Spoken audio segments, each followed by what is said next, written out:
Gratitude isn't always about feeling blissful and carefree. Sometimes I'm just deeply grateful that the line at the coffee shop was short and that my drink was mixed right. And guess what? That counts too. Hello, friend, and welcome back to Torches, Yoga, and Mindfulness. I'm Lauren, and I'll be your coach. And today we are talking about my absolute favorite skill, my absolute favorite practice, and that is gratitude. We're going to talk about what mindful gratitude really looks like because it is not forced smiles and that toxic positivity.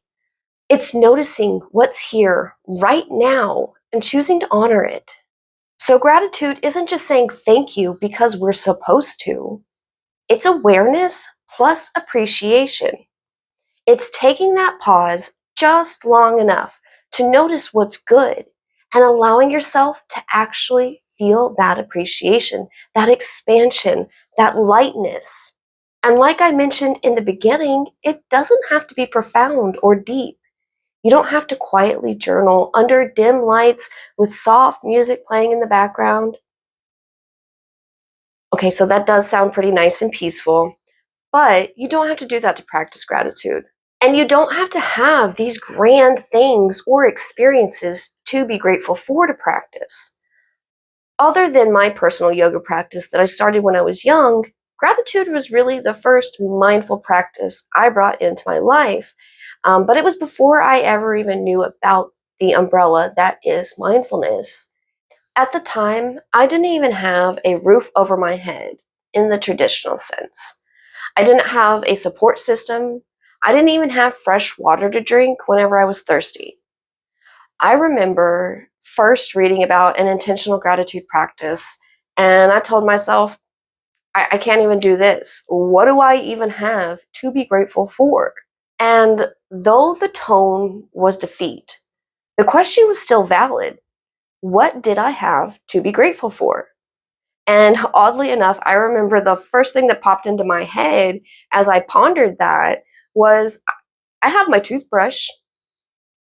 And that thought of something that to most may seem so insignificant led me to recognize the next thing to be grateful for. And another thing, I had clothes on my back, I had shoes on my feet, and I had this little beat up car that didn't even go in reverse and it needed about a quart of oil a week.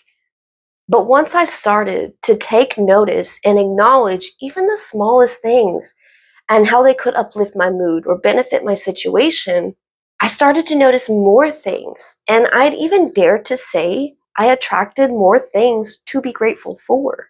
Gratitude is a shift from autopilot to presence, like noticing, wow, the sky looks really amazing today.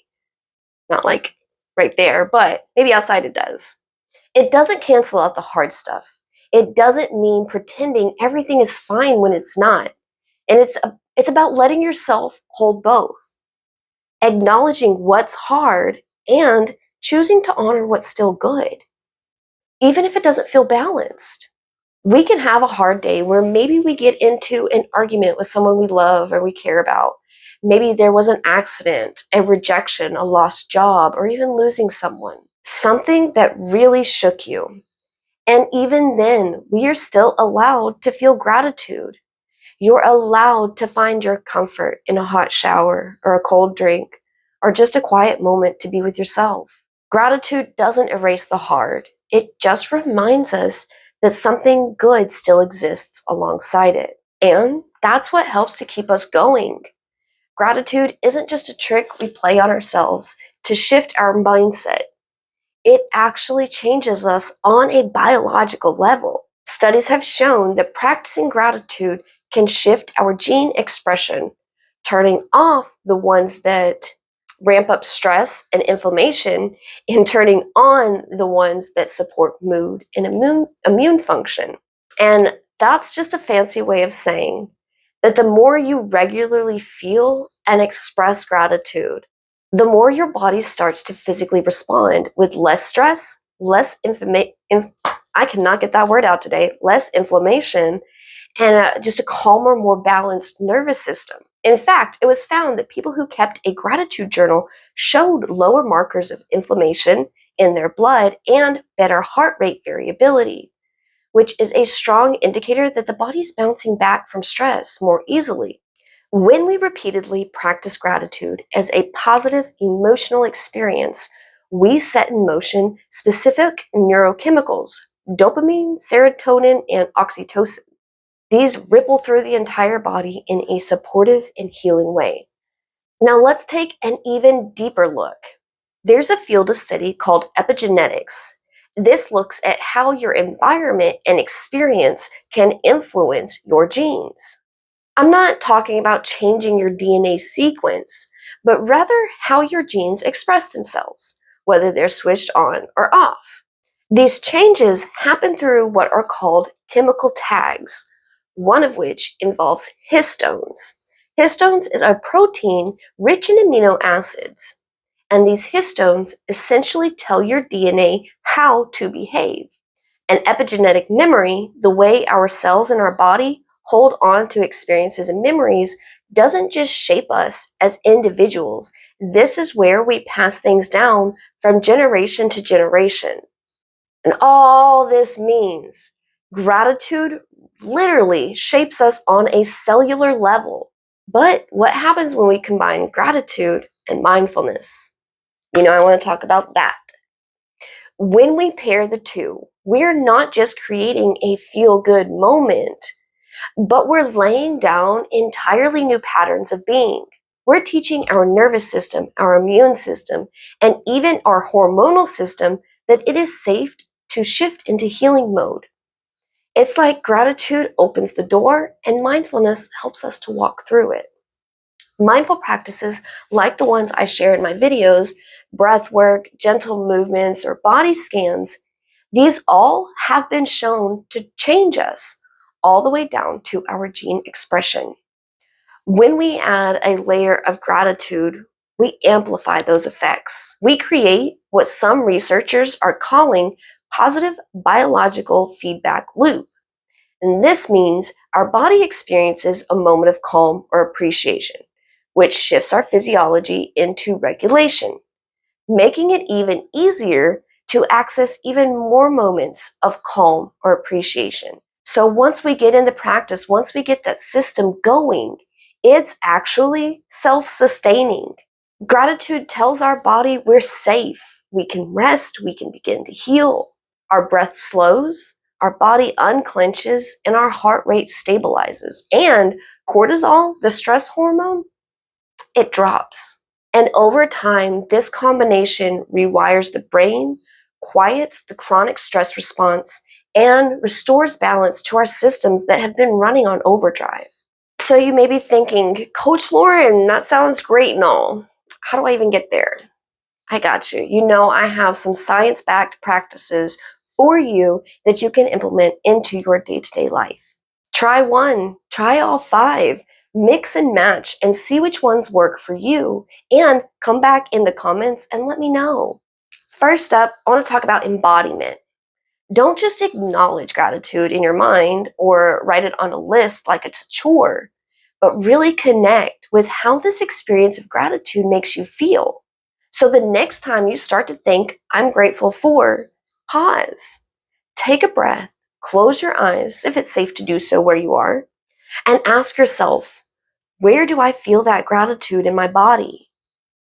Maybe it's a warmth in your chest or a smile coming on, or maybe your breathing starts to relax and deepen. That's the moment that your nervous system registers it. That's where the shift happens, where we start to live in alignment and step into our absolute best lives.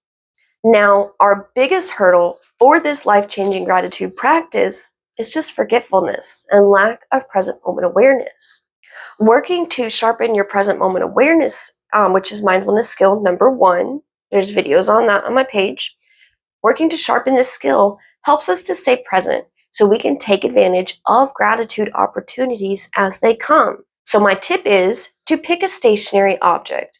It can be something small in your home or at work, in your car, or even something random out in the world.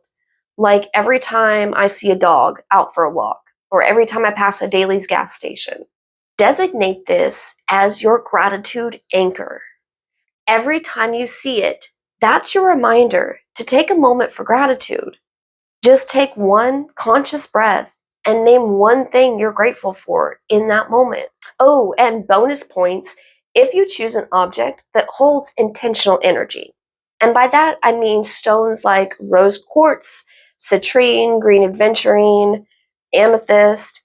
These are all said to support a grateful mindset. And you can get small ones that you can carry with you in your pocket, in your purse, in your backpack as a reminder throughout your day.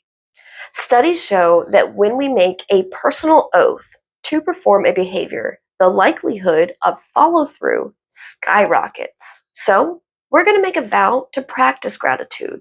Before you even finish this video, I invite you to make your own gratitude vow. Nothing formal, just something short, true, and you. Make a note in your phone, write it down, or post it on your socials. I vow to count my blessings every day. Or I vow to pause and feel what I'm grateful for, even when things are hard. And that's it. Just let it become your anchor. That small commitment plants the seed. Gratitude is so powerful. It can be that thing that gets us through the hard, heavy, and disappointing days. It's not about denying what's hard or pretending it doesn't bother you, but it's about widening the frame to find what else is true. For instance, say you've had a frustrating or infuriating day, a chaotic or even boring day. That can be true, but what else is there? Maybe you can see that you handled the frustrations better than you would have in the past. Maybe even in the midst of the chaos, you took a breath and you brought yourself back out of it. Maybe the boredom gave you a moment to reflect instead of ruminate. None of that erases the hard stuff. Narrative reconstruction is about learning to hold both, yes, this was a hard day, but I can still feel gratitude, maybe just for having even made it through the day. I can feel gratitude for my meal, or that I have a pillow to rest on at the end of this trying day. Maybe the experiences of the day shook you, and all you can muster is the thought of, this was a hard day and I'm still grateful. That is a complete and valid gratitude practice. Not forced, not fluffed, just honest and powerful. Now, on this last practice I have for you, you're going to shake your head and you're going to tell me I'm just taking this way too far. This one was probably one of the hardest ones I use, and it's something that is still hard on some days for me. And that is expressing gratitude for my body. But like for your own body, this is deeply personal and can be the most healing of practices. It's about turning gratitude inward. And it's not just when we feel good, but especially when we're not feeling our best.